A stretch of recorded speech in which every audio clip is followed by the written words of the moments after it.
Hello guys, कैसे हैं आप? उम्मीद है आप सभी अच्छे होंगे। आज पॉलिटी के इस टॉपिक में संवैधानिक विकास का जो टॉपिक है, इस टॉपिक को आज हम कवर करेंगे। सामान्यतः 1 से 2 प्रश्न इस टॉपिक से पॉलिटी के अंदर पूछ लिए जाते हैं। अभी हाल ही में संपन्न हुई यूपी पीसीएस 2021 प्री की परीक्षा में भी 1861 के एक्ट से एक प्रश्न पूछा गया। कई सारे बच्चे उसमें कंफ्यूज हुए हैं, तो ये टॉपिक इस समय के लिए बहुत ही महत्वपूर्ण है। हाल ही के एग्जाम्स में इसको बहुत पॉइंट आउट किया गया है।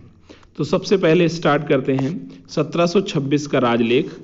कलकत्ता, बंबई, मद्रास प्रेसिडेंसी के जो राज्यपाल थे यानी गवर्नर थे तथा उनकी परिषद को विधि बनाने की शक्ति 1726 में दे दी गई।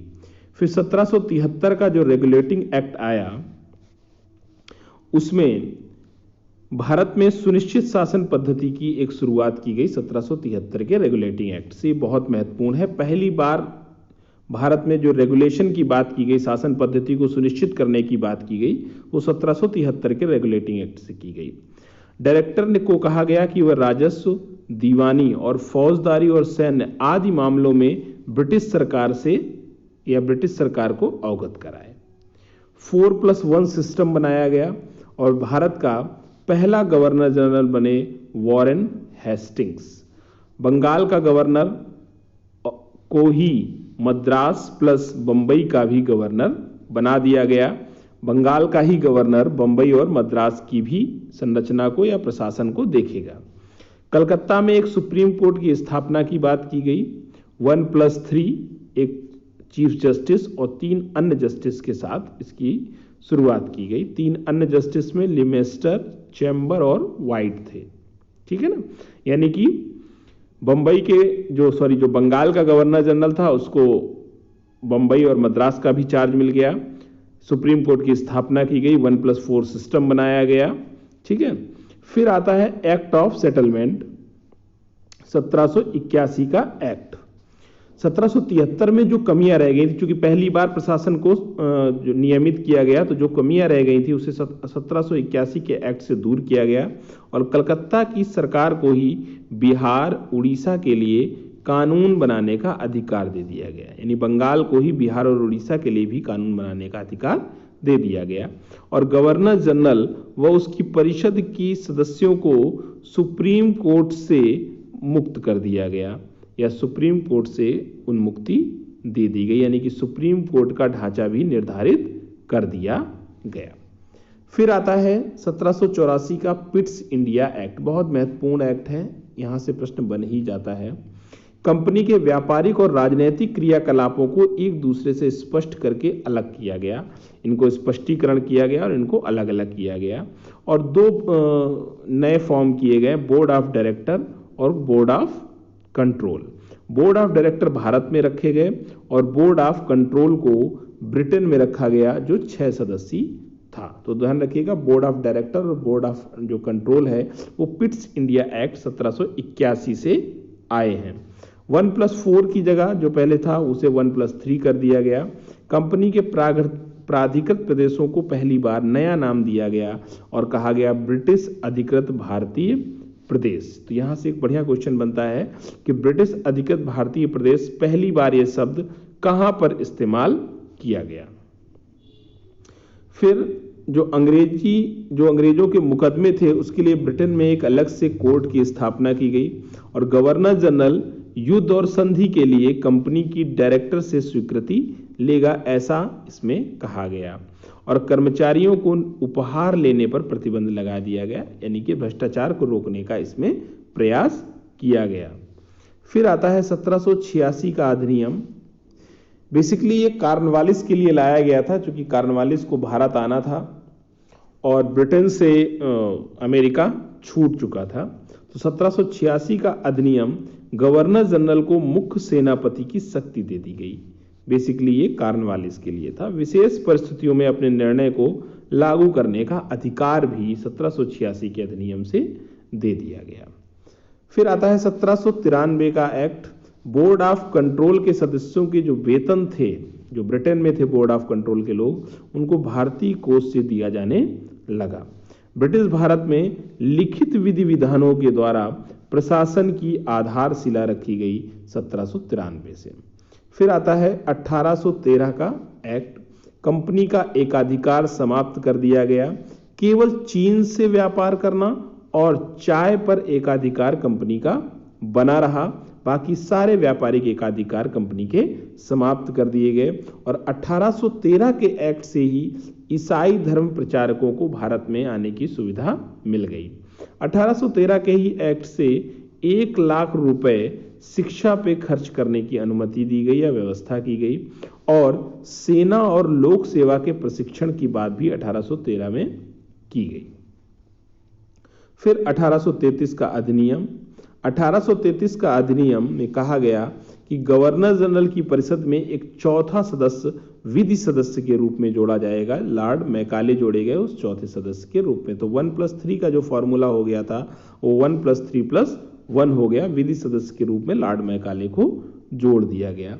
और 1833 के ही एक्ट में कहा गया कि गवर्नर जनरल, जो बंगाल का गवर्नर जनरल था, वो पूरे भारत का गवर्नर जनरल कहलाएगा या पूरे भारत का कानून बनाने का अधिकार रखेगा।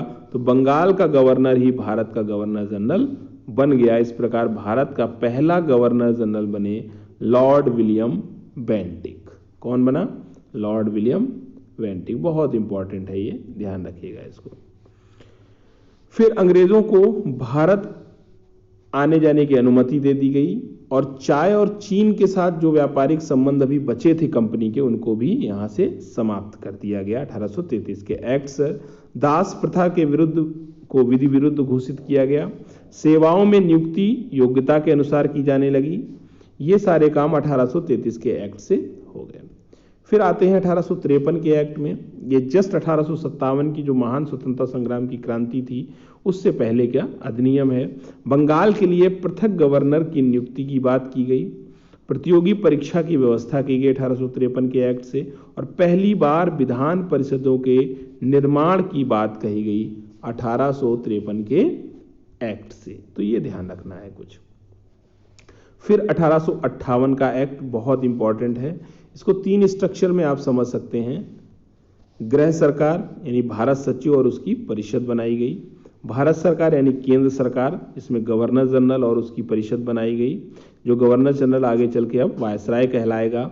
और एक प्रांतीय सरकार जिसमें गवर्नर और उसकी परिषद काम करेगी। ये पूरा उसका स्ट्रक्चर रहा। बोर्ड ऑफ कंट्रोल जो ब्रिटेन में बैठता था उसको 1858 के एक्ट से समाप्त कर दिया गया, और भारत सचिव का यहाँ से मतलब इनहेंस किया गया और उसको उत्तरदायी बनाया गया। किसके? हाउस ऑफ कॉमन्स का उत्तरदायी बना दिया गया भारत सचिव को। ठीक है। पहला वायसराय इस प्रकार से लॉर्ड कैनिंग बने, और लॉर्ड कैनिंग ही वहाँ के जो राजा थे वहाँ के प्रतिनिधि बने, और गृह सरकार के नियंत्रण में ये कार्य करने लगे। प्रत्येक प्रांतों में गवर्नर और उसकी परिषद की नियुक्ति की गई 1858 के एक्ट से। तो यहाँ क्या क्या हुआ कि भारत में एकात्मक व्यवस्था लागू की गई, शक्तियों का केंद्रीकरण प्रारंभ हो गया, कंपनी के शासन का अंत हो गया 1858 के एक्ट से। भारतीय स्वतंत्रता संग्राम का मैग्ना कार्टा कहा जाता है 1858। Board of director and board of control दोनों को समाप्त कर दिया गया, और नागरिक जो अधिकार थे उनका इसमें अभाव पाया जाता है। हालांकि विक्टोरिया का घोषणा पत्र भी इसी समय आया। उसमें कहा गया कोई भेदभाव नहीं किया जाएगा, लोगों की भौतिक उन्नति का प्रयास किया जाएगा, भारतीयों को ब्रिटिश प्रजा के समान ही समझा जाएगा, और लोक सेवा में शिक्षा योग्यता के आधार पर नियुक्ति दी जाएगी। ऐसा 1858 के एक्ट में कहा गया। फिर आता है 1861 का एक्ट। इसके भी 3 पर्सपेक्टिव आप देखिए। गृह सचिव में गृह सरकार कोई चेंज नहीं किया गया, भारत सरकार थोड़ा चेंज किया गया, और प्रांतीय सरकारों में कोई चेंज नहीं किया गया। तो भारत सरकार में क्या चेंज किया गया इसी को देखते हैं कि इसमें सबसे पहले पोर्टफोलियो सिस्टम को लागू किया गया, विभागीय बंटवारे को प्रारंभ किया गया। यही अब की बार का प्रश्न था पीटी का कि विभागीय व्यवस्था किस अधिनियम से आई है। तो ये 1861 के अधिनियम से आई है। देखिए जब आप ये वीडियो कंप्लीट करेंगे तो संवैधानिक विकास से रिलेटेड जो कोई भी प्रश्न होगा वो आप करने में सक्षम हो जाएंगे। इसको पढ़ने के बाद हम लोग कुछ बैक ईयर के क्वेश्चंस को भी टैकल करेंगे। केंद्र सरकार को पहली बार अध्यादेश जारी करने का अधिकार मिला 1861 के एक्ट से। केंद्र स्तर पर विधायिका की शुरुआत की गई जिसमें 10 सदस्य रखे गए। पहली बार भारतीयों को प्रतिनिधित्व प्रदान किया गया व्यवहार में और संगठन बनाने का अधिकार भी 1861 के एक्ट से दे दिया गया। फिर आता है 1892 का एक्ट। इसमें भी देखिए गृह सरकार में कोई चेंज नहीं हुआ। प्रांतीय सरकार में ये कहा गया कि भविष्य में संख्या बढ़ाई जाएगी, लेकिन भारत सरकार में फिर से कुछ चेंज हुआ। जो विधायिका की संख्या 10 निर्धारित की गई थी उसको बढ़ाकर 16 कर दिया गया और 1892 से प्रश्न पूछने का अधिकार दे दिया गया और अप्रत्यक्ष चुनाव की व्यवस्था 1892 के एक्ट से कर दी गई। ये बहुत इंपॉर्टेंट एक्ट है 1909 का। क्यों? क्योंकि इसमें पृथक निर्वाचक मंडल की शुरुआत की गई। किस एक्ट से? 1909 के एक्ट से। सर्वप्रथम मुस्लिम को 19 दिया गया पृथक निर्वाचक मंडल में और 1919 के एक्ट से सिख और 1935 से सभी के लिए ये पृथक निर्वाचक मंडल की शुरुआत कर दी गई। पूर्ण बहस का अधिकार दिया गया 1909 के अधिनियम से। विधायिका की संख्या जो 10 से 16 की गई थी उसे 16 से 60 कर दी गई, यानी कि विधायिका का विस्तार किया गया। गवर्नर जनरल की कार्यकारिणी में भारतीय सदस्यों की संख्या रखी गई और पहले भारतीय सदस्य बने सत्येंद्र सिन्हा। कौन बना पहला भारतीय सदस्य गवर्नर जनरल की कार्यकारिणी का? सत्येंद्र सिन्हा। और परिषद में सदस्यों विधायिका यानी जो है उसकी संख्या बढ़ाई गई, लेकिन गवर्नर का इस पर पूर्ण नियंत्रण बना रहा। 60 जरूर कर दी गई संख्या, लेकिन गवर्नर का पूर्ण नियंत्रण इस पर बना रहा। फिर आते हैं 1919 का अधिनियम। अब देखिए यहां पर भारत सरकार और इनमें कोई चेंज नहीं किया गया, लेकिन गृह सरकार और प्रांतीय सरकारों में यहां पर चेंज कर दिया गया। देखिए ठीक है, क्या क्या चेंज किया गया कि गृह सरकार भारत सचिव की परिषद की संख्या 8 से 12 के बीच में होगी और गृह सरकार के वेतन भत्ते ब्रिटिश राजकोष पर भारित होंगे, जो अभी तक भारतीय राजकोष पर भारित हो रहे थे, और इनका कार्यकाल भी 5 वर्ष 1919 के एक्ट से निर्धारित कर दिया गया। ठीक है, इसके बाद द्विसदनी व्यवस्था की बात कर दी गई। केंद्रीय लोक सेवा आयोग की स्थापना की बात की गई। संयुक्त बैठक का प्रावधान किया गया। आपात में अध्यादेश जारी करने की बात की गई। प्रत्यक्ष चुनाव की व्यवस्था की गई 1919 के अधिनियम से। पहली बार केंद्र और राज्य के बीच में विषयों का बंटवारा हुआ 1919 के अधिनियम से, और बजट में कटौती प्रस्ताव भी पास करने का अधिकार दिया गया। तीसरा, राज्य स्तर पर द्वैध शासन की व्यवस्था हो गई, राज्य स्तर पर ना कि केंद्र स्तर पर। यह ध्यान रखिएगा, बहुत महत्वपूर्ण है कि 1919 के अधिनियम से राज्य स्तर पर द्वैध शासन की स्थापना हो गई। राज्यों में एक सदनीय विधानमंडल बनाया गया और प्रांतों में प्रत्यक्ष चुनाव के माध्यम से विधानसभा का गठन कर दिया गया। अब आते हैं 1935 के अधिनियम से। यहां पर भारत सरकार और प्रांतीय सरकारों में अभी बात नहीं करेंगे, अभी गृह सरकार के अंतर्गत बात करेंगे, जिसमें भारत सचिव एवं जो उसकी परिषद थी उसे समाप्त कर दिया गया। अब भारत सरकार की बात करते हैं। अखिल भारतीय संघ का प्रावधान किया गया। केंद्र में द्वैध शासन की व्यवस्था की गई। 1919 के अधिनियम से राज्य में द्वैध शासन की व्यवस्था की गई, जबकि 1935 के अधिनियम से केंद्र में द्वैध शासन की व्यवस्था की गई। पहली बार संघीय न्यायालय की स्थापना की गई। वर्मा को भारत से अलग कर दिया गया और 1937 में लागू अवशिष्ट शक्तियां गवर्नर जनरल के पास थीं, यानी कि जो अवशिष्ट शक्तियां थीं 1935 के अधिनियम में वो गवर्नर जनरल को सौंपी गई और संघीय लोक सेवा आयोग की स्थापना की गई, यानी कि यूपीएससी की स्थापना भी 1935 के एक्ट से की गई। अब प्रांतों में आते हैं तो प्रांतों में द्वैध शासन की समाप्ति कर दी गई। प्रांतीय लोक सेवा आयोग की स्थापना की गई। पंचायती व्यवस्था को पूर्णतया राज्य सूची का विषय घोषित कर दिया गया। प्रांतों में द्विसदनीय विधानमंडल बनाया गया। ये सारा 1935 के एक्ट से काम किया गया। तो ये सारा संवैधानिक विकास से रिलेटेड सारे एक्ट थे। अब हम लोग कुछ क्वेश्चंस को टैकल कर लेते हैं जो भारत के संवैधानिक विकास से संबंधित प्रश्न हैं। अच्छे प्रश्न हैं कुछ, चलिए देखते हैं। निम्न में से किस अधिनियम में कलकत्ता में सर्वोच्च न्यायालय की स्थापना की बात की गई। Regulating act 1773, Pitt's India act 1784, charter act 1813 या चार्टर एक्ट 1833। तो इसका सही जवाब अभी आपने पढ़ा है रेगुलेटिंग एक्ट 1773 ए। 73 के अधिनियम से 1773 से सर्वोच्च न्यायालय की स्थापना की गई, वो भी कलकत्ता में। ठीक है, इसका एक्सप्लेनेशन 1773 में रेगुलेटिंग एक्ट में कलकत्ता में सर्वोच्च न्यायालय की स्थापना की गई, जिसकी स्थापना तो 1974 में हो पाई और सर एलिजा इम्पे इसके मुख्य न्यायाधीश थे। कौन था इसका मुख्य न्यायाधीश? Elijah Impey. जबकि इसके 3 और सदस्यों की बात हम लोगों ने की थी। किसकी किसकी? लिमेस्टर की बात की थी। एल से लिमेस्टर याद रखिएगा, सी से चैम्बर याद रखिएगा और डब्ल्यू व्हाइट। 3 और अन्य न्यायाधीश थे, यानी 1+4 का कंसेप्ट कलकत्ता सर्वोच्च न्यायालय में लागू हुआ था। दूसरा प्रश्न है कि निम्न में से किस अधिनियम के माध्यम से कलकत्ता में सर्वोच्च न्यायालय, सेम प्रश्न है, सेम आंसर होगा। आगे बढ़ते हैं। फिर सूची 1 तथा 2 को सुमेलित कीजिए और सूचियों के नीचे दिए गए सही कूट का चयन कीजिए। नियंत्रण, बोर्ड ऑफ कंट्रोल की स्थापना। तो बोर्ड ऑफ कंट्रोल की स्थापना कब की गई? ये सब आपको पता है, बस अब आपको बताना है। ठीक है, बोर्ड ऑफ कंट्रोल की स्थापना कब की गई? तो बोर्ड ऑफ कंट्रोल कब बनाया गया? 1784 के पिट्स इंडिया एक्ट से, यानी कि ए में आप 2 लिख सकते हैं। सर्वोच्च न्यायालय की स्थापना 1773 के एक्ट से। इंग्लिश मिशनरियों को भारत में कार्य करने की अनुमति। आपको याद होगा जब 1813 का एक्ट पढ़ रहे थे तब ये बात हम लोगों ने की थी कि मिशनरियों को भारत में प्रवेश दे दिया गया, तो ये 3 होगा। और गवर्नर जनरल की परिषद में कानूनी सदस्य की नियुक्ति मैकाले के रूप में एक कानूनी सदस्य बना दिया गया।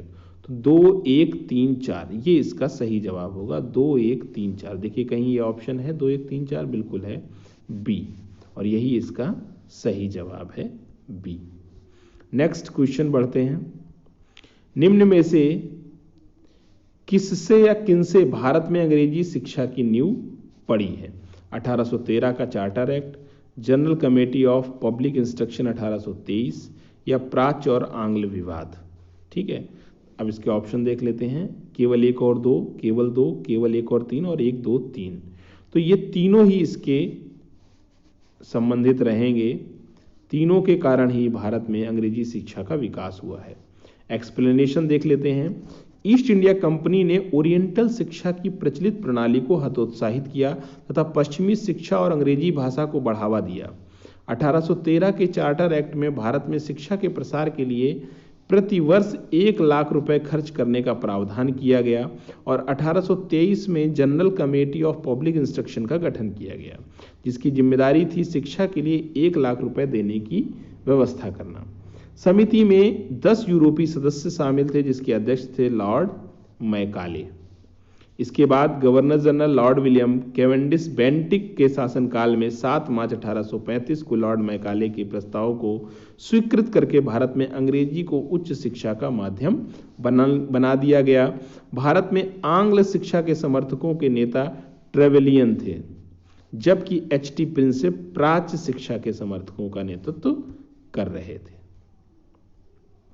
नेक्स्ट क्वेश्चन बहुत अच्छा क्वेश्चन है, इजी भी है। किस अधिनियम के द्वारा ब्रिटिश संसद ने चाय और चीन के साथ व्यापार को छोड़कर ईस्ट इंडिया कंपनी के साथ सारे व्यापारिक एकाधिकारों को समाप्त कर दिया? तो बहुत इजी है, इसका सही जवाब होगा 1813 का चार्टर अधिनियम। बिल्कुल अभी जस्ट हम लोग पढ़े हैं, तो वो जितने भी चार्टर अधिनियम आपको पहले बताए हैं वो सारे के सारे आप एक बार रिवीजन कर लें।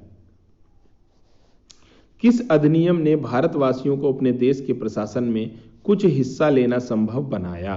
1833 का चार्टर एक्ट, 1853 का charter act, 1858 government of India act, Indian council act 1861। तो कौन से वो एक्ट है, अधिनियम है, जिसने भारत में वासियों को अपने देश के प्रशासन में कुछ हिस्सा लेने के योग्य बनाया? वो है चार्टर एक्ट 1833। ये भी हम लोगों ने अभी जब चार्टर एक्ट पढ़ रहे थे तब इसको पढ़ा था, तो ये याद रखिएगा। जिसमें कहा गया था कि क्राउन की देशज प्रजा को अपने धर्म, जन्म स्थान, वंशानुक्रम, वर्ण अथवा इनमें से किसी भी एक कारणवश कंपनी के अधीन पद अथवा सेवा के अयोग्य नहीं माना जा सकता है। नेक्स्ट क्वेश्चन है कि निम्नलिखित में से किस अधिनियम के अंतर्गत भारतीय विधान परिषद को बजट पर बहस करने की शक्ति प्राप्त हुई? 1861, 1892, 1909 और 1919। Very easy. अभी आपने पढ़ा पीछे कि 1892 के अधिनियम से बजट पर चर्चा करने की अनुमति दी गई, लेकिन 6 दिन की पूर्व नोटिस पर। ब्रिटिश काल में सांप्रदायिक प्रतिनिधित्व की व्यवस्था निम्न में से किस अधिनियम के द्वारा की गई? तो बहुत इजी है ये। भारतीय काउंसिल अधिनियम 1892, 1909 को मार्लेमेंटो सुधार, मॉन्टेग्यू चेम्सफोर्ड सुधार 1919 और भारत सरकार अधिनियम 1935। इसका सही जवाब होगा मार्लेमेंटो सुधार 1909। भारतीय ब्रिटिश परिषद 1909 मार्लेमेंटो सुधार के नाम से भी जिसे जाना जाता है। इसके द्वारा ब्रिटिश भारत में सर्वप्रथम सांप्रदायिक प्रतिनिधित्व की व्यवस्था की गई, जिसके अंतर्गत मुसलमानों के लिए पृथक निर्वाचक मंडल का प्रावधान किया गया। नेक्स्ट क्वेश्चन है, निम्न में से किस एक अधिनियम के द्वारा भारत में संघीय न्यायालय की स्थापना हुई है? तो अधिनियम है 1861, 1909 और 1919 और उपर्युक्त में से कोई नहीं। तो इसका सही जवाब क्या होगा? उपर्युक्त में से कोई नहीं, क्योंकि 1935 के एक्ट से सर्वोच्च संघीय न्यायालय की व्यवस्था की गई है। भारत में संघीय न्यायालय की स्थापना 1 अक्टूबर 1937 को भारत सरकार अधिनियम 1935 के अंतर्गत की गई थी। इसके प्रथम मुख्य न्यायाधीश सर मैरिस गेवेयर थे। उपयुक्त दिए गए विकल्पों में भारत सरकार अधिनियम 1935 नहीं होने के कारण उत्तर विकल्प डी सही है। भारत में संघीय न्यायालय किस वर्ष स्थापित किया गया? तो अभी आपने पढ़ा 1937 में। 35 के एक्ट से 1937 में इसको स्टैब्लिश किया गया। केंद्र में द्वैध शासन के अधिनियम से आया। बिल्कुल, आपने जब अधिनियम पढ़े तो पढ़ा ऑप्शन सी, 1935 के एक्ट से केंद्र में द्वैध शासन लागू किया गया। भारत सरकार अधिनियम 1935 के अंतर्गत केंद्र में द्वैध शासन एक नए अखिल भारतीय संघ की स्थापना तथा प्रांतों में द्वैध शासन व्यवस्था को समाप्त करने का प्रावधान किया गया। प्रांतों में द्वैध शासन का उपबंध 1919 के अधिनियम द्वारा किया गया था। केंद्र में द्वैध शासन के तहत संघीय विषयों को 2 भागों में बांटा गया, आरक्षित और हस्तांतरित। ठीक है, नेक्स्ट। भारत की विधान पालिका प्रथम बार द्विसदनीय कब बनी? 1892, 1909, 1919, 1935। तो इसका सही जवाब है ऑप्शन सी, 1919 के भारत सरकार अधिनियम के द्वारा भारतीय विधान पालिका को पहली बार द्विसदनीय बनाया गया। 1919 के भारत सरकार अधिनियम द्वारा केंद्र में द्विसदनीय व्यवस्था की स्थापना की गई। विधान पालिका की ऊपरी सदन को राज्य परिषद, जिसकी काउंसिल ऑफ स्टेट, जिसकी अवधि प्रथम बैठक से 5 वर्ष थी, कहलाता था। और इस अधिनियम की धारा 18 के तहत इसके 60 सदस्यों में से अधिकतम 20 सदस्य सरकारी हो सकते थे। निचला सदन केंद्रीय विधान सभा कहलाया, इसकी अवधि प्रथम बैठक से 3 वर्ष होती थी। भारत सरकार अधिनियम 1919 की धारा 19 के तहत इसमें मूलतः 140 सदस्यों का प्रावधान था। नेक्स्ट क्वेश्चन पे आगे आते हैं।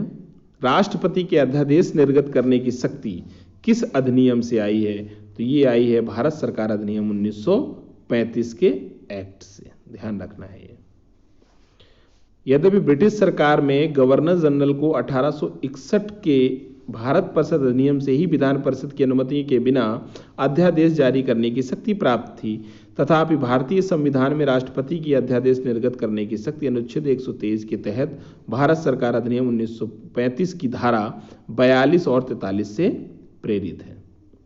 निम्नलिखित में से किस अधिनियम के द्वारा संवैधानिक निरंकुशता का सिद्धांत प्रवृत्त किया गया है? ऑप्शन है 1909 का भारत काउंसिल अधिनियम, 1919 का भारत सरकार अधिनियम, 1935 का भारत सरकार अधिनियम, 1947 के भारतीय स्वतंत्रता अधिनियम। तो इसका सही जवाब होगा सी, 1935 का भारत सरकार अधिनियम। 1935 के भारत सरकार अधिनियम से संवैधानिक निरंकुशता को प्रवृत्त किया गया। क्या होता है ये? संवैधानिक निरंकुशता का सिद्धांत भारत सरकार द्वारा 1935 द्वारा प्रवृत्त किया गया। यह अधिनियम ब्रिटिश संसद द्वारा पारित सर्वाधिक विस्तृत अधिनियम था। साथ ही यह भारत के लिए तैयार संवैधानिक प्रस्तावों में सबसे जटिल दस्तावेज था। इसी अधिनियम में भारत संघ की स्थापना, संघीय न्यायपालिका, केंद्र और राज्यों के मध्य शक्तियों के विभाजन आदि की व्यवस्था की गई।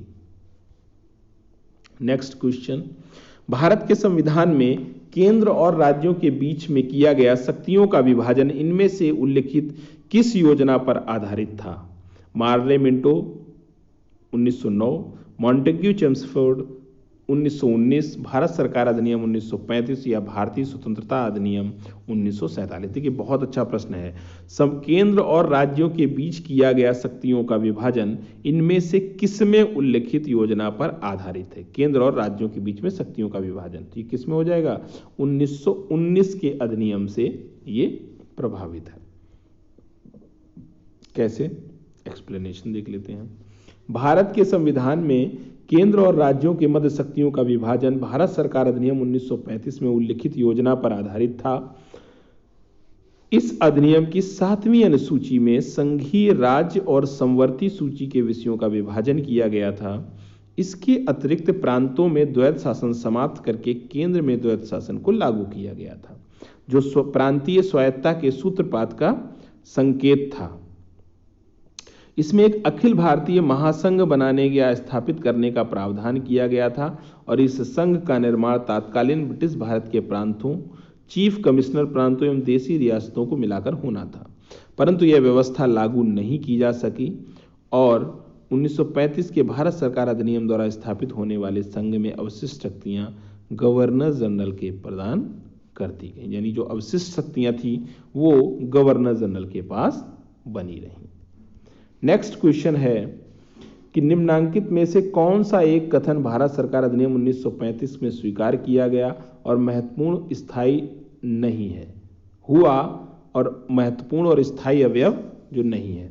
देश में लिखित संविधान, विधानमंडल के लिए निर्वाचित एवं जवाबदेह प्रतिनिधि, एक संघ की योजना पर विचार और विधानमंडल के लिए सरकारी सदस्यों का समवाचित किया जाना। तो इसका सही जवाब होगा ए, कि देश के लिए लिखित संविधान की बात 1935 के एक्ट में नहीं कही गई थी।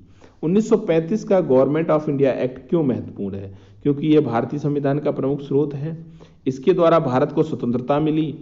इसके भारत विभाजन उल्लिखित है या इसके द्वारा रियासतें समाप्त हुई? नहीं, इसका जवाब है पहला, यह भारतीय संविधान का प्रमुख स्रोत है।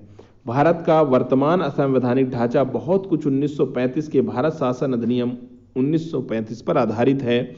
यह अधिनियम मुख्य उपबंध इस प्रकार हैं, क्या क्या हैं? संघात्मक सरकार, केंद्र में द्वैध शासन, प्रांतों में द्वैध शासन, द्विसदनी केंद्रीय विधानमंडल, प्रांतीय शासन व्यवस्था, प्रांतीय विधानमंडल, केंद्र एवं प्रांतों में शक्तियों का विभाजन एवं फेडरल न्यायालय की स्थापना, ये सारे के सारे इससे संबंधित हैं। नेक्स्ट, निम्नलिखित अधिनियमों में से किस अधिनियम के फलस्वरूप वर्मा को भारत से अलग कर दिया गया? बहुत इंपॉर्टेंट और बहुत ही इजी है। इसे गवर्नमेंट ऑफ इंडिया एक्ट 1935 के एक्ट से वर्मा को भारत से अलग कर दिया गया। गवर्नमेंट ऑफ इंडिया एक्ट 1935 के प्रावधानों के अनुरूप 1937 में वर्मा को भारत से अलग कर दिया गया। एक्ट था 1935 का, लेकिन अलग किया गया 1937 में। तो ये पूरा टॉपिक आपका क्वेश्चंस के साथ आपने कवर कर लिया है और उम्मीद है कि इतना पढ़ लेने के बाद आप संवैधानिक विकास से रिलेटेड कोई भी क्वेश्चन सही करने की स्थिति में अब आ गए हैं। So thank you very much. अगर आप चैनल पर पहली बार हैं तो प्लीज़, अगर आपने वीडियो को लास्ट तक देखा है तो चैनल को सब्सक्राइब जरूर कर लीजिएगा। आपका चैनल को सब्सक्रिप्शन देना या सब्सक्राइब करना ही हमारा मोटिवेशन है। सारा स्टडी मटेरियल आपको इस चैनल पर फ्री मिलेगा और सारा का सारा मटेरियल ऑथेंटिक मिलेगा, जो आपके एग्जाम के पॉइंट ऑफ व्यू से महत्वपूर्ण है। धन्यवाद।